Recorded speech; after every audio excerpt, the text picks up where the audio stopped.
okimanyi bulungi bwe twava ku Freedom City bakutomeza ki project Kawumbi ekyale ky'omugenzi Katolu Bwama honorable Mugesi ja kwatula manya na connecting ne bakutwane bakuwa sente. That's why we ita timu Kawumbi kakati atogifudde business bana Uganda obayita basiru ze sibera propaganda walumbuye sijja kuyita wa SF solo kuba musi yali manager we yali wa SFC ze sijja gendera ko yo propaganda ne manyi bulungi okimanyi twakola show ya Freedom City state house ngeraba ne bakuyita ne bakuwa obusente gega amanyi goyogeza yesokola kyo baba promoter obuka kabanga lya police ne batakwata olozo li wa manyi nnyo ne munange Museveni user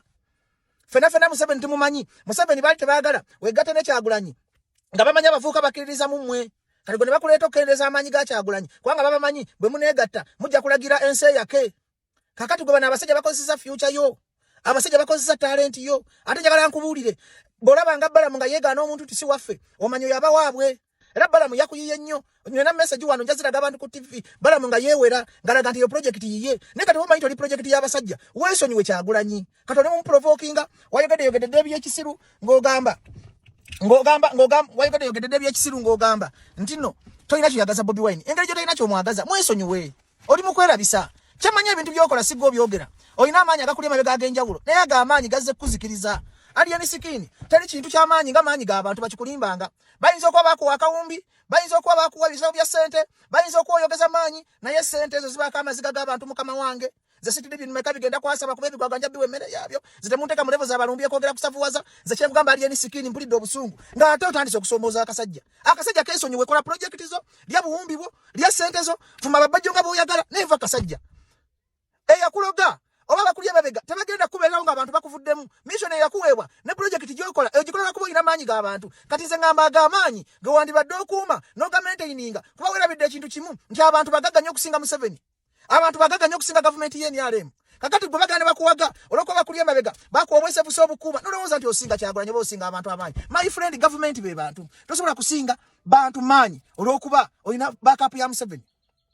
okimanyi bulungi mission ze bakuwa n'okugaana okumiitinga Kyagulanyi olwokuba kati twakubye oyinza okusalawo okumumiitinga naye ate omuprovokinga One Love Beach gy'ogenda ogenda kukola yenkwacho ne ba Mickey Wine ne ba Dax baagibamma nange baaginyima Abitex baagimumma One Love Beach ne police esobola kuwa lukuza ng'oprovokinga otya abantu olwokuba akasajja kasirise n'ogenda ogenda kukola ku One Love Beach ng'amazima ogamanyi oli mu kumumookinga kumulabisa tekalina omutima omubi tekagaliza abavubuka bato tekagaliza abaana bato bakulaakulana siwagira balumbi bebawaayiriza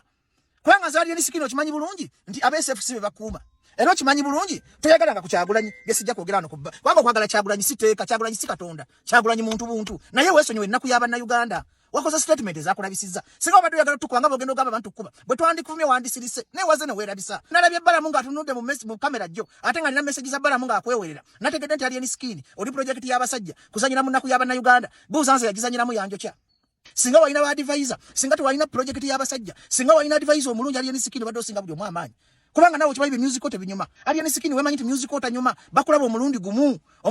mutaddamu kusikirizibwa kulaba music wo aliyeni sikini okimanyi tumanyi kuyimba aliyeni sikini okimanyi oli mudoodomi okimanyi oli mutontomi naye bannayuganda bakuwa favor nga kigeto youth ekiyina favor wadda mu kumanyira Katonda ayiri namubiri yabuuza bubuuza Yesu yanti tetoddamu mulaba wetuma bwetumi Lord Fred mulaba bwabonaabona waliwo ebintu bibatazanyirako tozanyiranga Katonda ndi Mukama Katonda waabujja Katonda yakugjeeko ekisaki kati abalogo ne bakumikisingamu kemikaawo kati otandise kutagalira ku Kyagulanyi atanakuddamu atanakuvumako mbuyagala mulabisa bubakamawo balabe aliyeni sikirira NRM tesiima aliyeni sikini abantu bano balaba tebasobola genda ku propaganda walumbi ne body language eyo kati gwe werabisiza bwe bakubye singa wasirise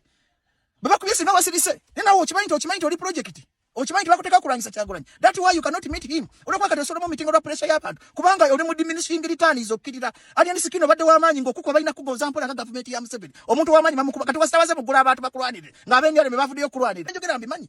after Freedom City bakuyita abasajja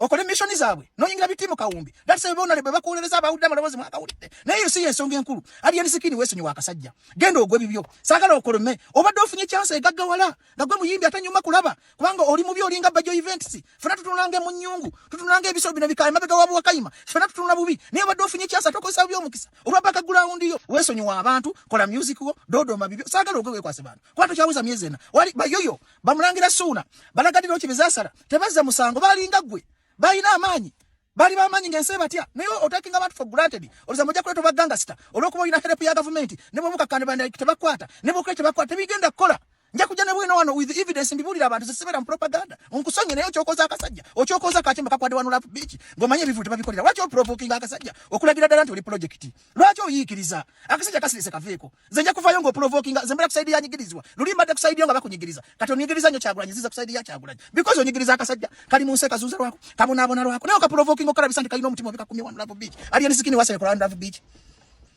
mission yo kulabisa kasajja tikali no mutima mubi tekagaliza bavuka batoba mu ghetto nene Museveni naye ina kisirani buli gwagula yagwa mwabate yiga muri bera ki buli gwakwatako yakati wasudde omwana Museveni oli mutemu nnyo wasudde omwana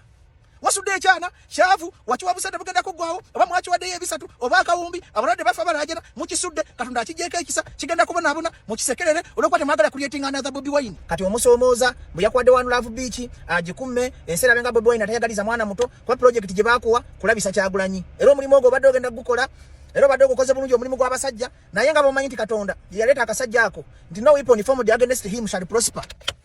okimanyi bulungi nti mission yo yakulabisa kasajja kwa Kyagulanyi ne keso nyibo yagala kali ennungi nkwanyulira company gagadde eyitibwa Jona Pages bano nga bavuddeyo okuyamba abali ku mawanga ag'ebweru ne bano abali waneno mu ggwanga lyaffe okubeera nga bakuzimbira ennyumba ey'ebirooto byo nga bakozesa ssente ezaabwe bano bakuzimbira ennyumba okuva ku musingi gwe kasita oba ng'olina ettaka lyo bakutwala process by process step egwa gye bakulaga then oluvannyuma gwe n'osasula paka ennyumba yo lwegwa ne bakwasa ebisumuluzo byo wayagala okukwatagana nabo osobola okubafuna ku nnamba eyeyitawo wansi awo mu bugambo oba osobola okugenda ku office zaabwe ku Batiya Chambers ku Parliament Avenue Jona Pages bano bazze kutuwonya bupangisa Jona Pages bagenda kuwonya abafere